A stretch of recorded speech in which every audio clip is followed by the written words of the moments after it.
me as I try to put my phone on a tripod.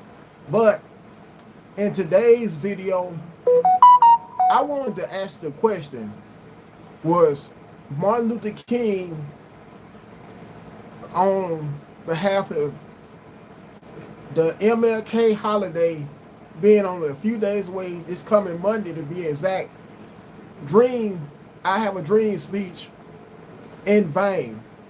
Personally, I would like to say that it was. And when I put it into perspective, all into perspective, how during one segment of his speech, how he had a dream, how he said he had a dream that black children and white children will be able to join hand in hand together. Will basically be able to unite together and end segregation. Until this day, we still have segregated churches, if not segregated churches, usually segregated neighborhoods, practically everywhere all across the U.S. And I'm judging from my very own observations by me being an Alabama native at that. And for some of you who know about Alabama, a whole lot of you could relate to how segregated, racially segregated, and racist the state of Alabama is. Although it's been said that up north and in the Midwest, it's no different. But I'm just speaking from my standpoint of being raised in Alabama, Beham, Alabama, the same home of the church bombing that happened in the 1960s. Believe it or not, and with that being said, even though churches were segregated back then when that church bombing happened, they are even more segregated as we speak. And especially in my hometown of Beham, Alabama, we have, don't get me wrong, because in the neighborhood that I stay in, which is a pretty integrated neighborhood, a pretty integrated apartment complex, at the same time, there are quite a bit of the Caucasian residents who still don't really care to associate with any of the non-Caucasian residents, which is a perfect example of how racism still exists.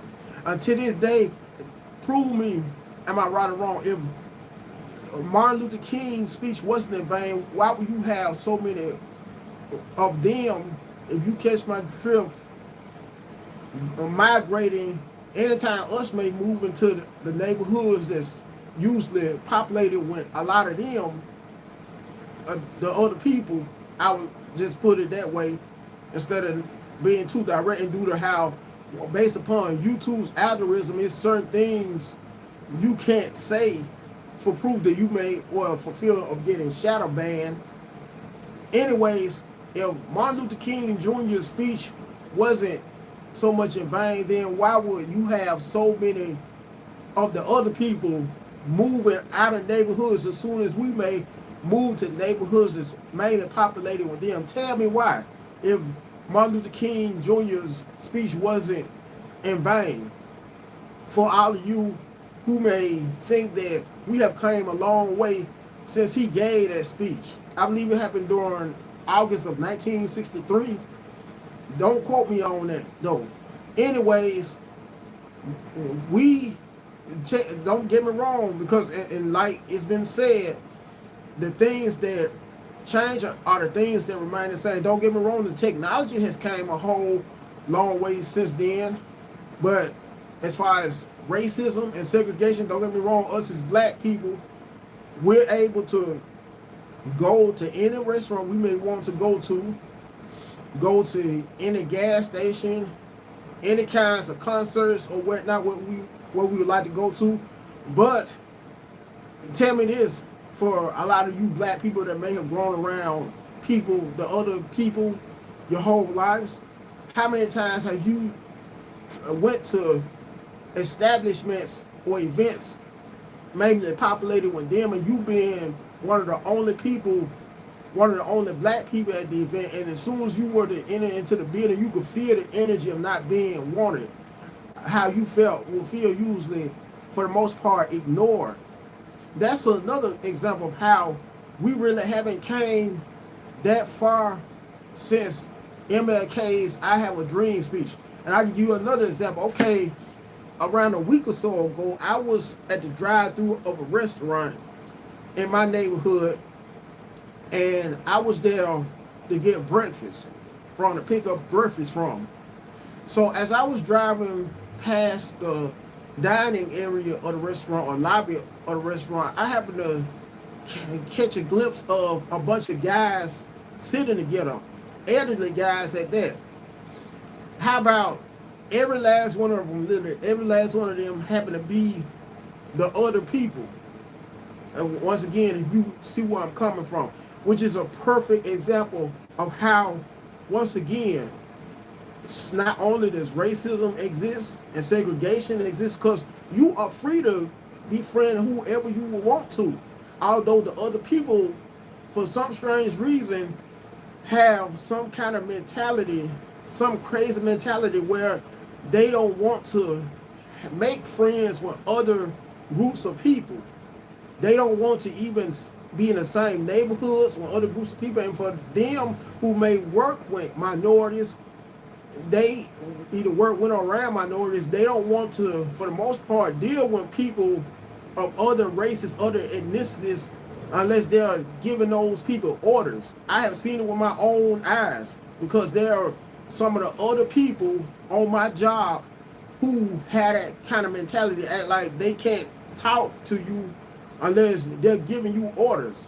And one of them, believe it or not, happens to be a regular employee, but he still feels like he can't talk to the majority of my coworkers unless he's giving them orders. And must I remind you, the majority of my coworkers are people like me, people of my same nationality. And this happens to be an elderly guy that in his 60s, perhaps, who has this kind of mentality where he feels like he's so superior to the point where he could talk to any coworker, once again, mostly us, like he wants to, whenever he wants to. But anytime it comes when dealing with his very own kind of people, he goes out of his way to hold long conversations with them, goes out of his way to joke with them, never ever talks to them in a disrespectful or demeaning kind of way, like he would when my coworkers such as myself, the same nationality as myself. Once again, these are perfect examples of how Martin Luther King's speech, I Have a Dream speech, was in vain. And this is just judging from my perspective, and then just coming from my humble and honest opinion, and about how Martin Luther King stated how he had a dream that people would not be judged by the color of their skin anymore, but the content of their character. Where if that's the truth, why do us as Black Americans still, anytime we may move into neighborhoods, especially us Black men, because we are the most feared group and hated groups of men on the planet out of all other ethnic groups or ethnicities, why is it that anytime we may move into I would say affluent neighborhoods with mostly the other people, we have to be paranoid about one of them calling the police on us for, in most cases, minding our own business? Because every time you, am I right or wrong, every time you look at the news, or you may read a notification that may be sent to your phone on behalf of what's trending, what news, what's the latest news is trending, how many of you, for my very own people, come across so many stories, still so many articles pertaining to a Black man having to deal with being called the police on, for instance, in his own neighborhood? He could be watering his own lawn, mowing his own grass, and it never fails. It's always one of the other people he has to deal with racially profiling him, threatening to call the police on him for minding his own business, tending to his own lawn, his own household, just due to the color of his skin. Once again, this is a perfect example of how MLK's, aka Martin Luther King Jr.'s I Have a Dream speech was in vain for the most part. And once again, I'm making this video on behalf of how MLK Day, aka Martin Luther King Jr. Day, is supposed to be a day the majority of all of us will have to observe or look at as a holiday, and I would say in memoriam to him by him no longer being with us. And he was a great man. I cannot deny he was a great man, and he stood for all good things, mainly the end racial segregation, racial hatred, racial prejudice, which still unfortunately exists until this day. As a matter of fact, there are so many, and this is just from my personal honest opinion, there are so many of the other people that are so hateful towards minorities, so prejudiced, so racist, to the point where when they were to die, if they were to die, every last one of them be wiped out the face of this planet and were to die, get to the gates of heaven, they would expect for even heaven to be nothing but with them. They would be expecting, in other words, heaven, the gates of heaven, to have one section with them, then another section with us, black people, another section with Middle Eastern people, another section with Asian people, and so on and so on, because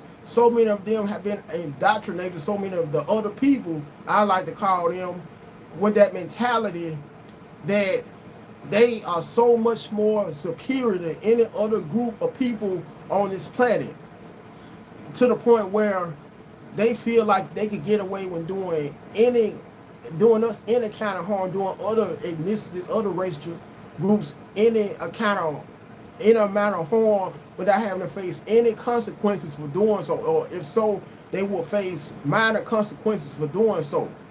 Speaking of which, how about the officer who put his knee on George Floyd's neck? A lot of you know who I'm referring to. Over 4 years ago, is on the verge of being released from prison.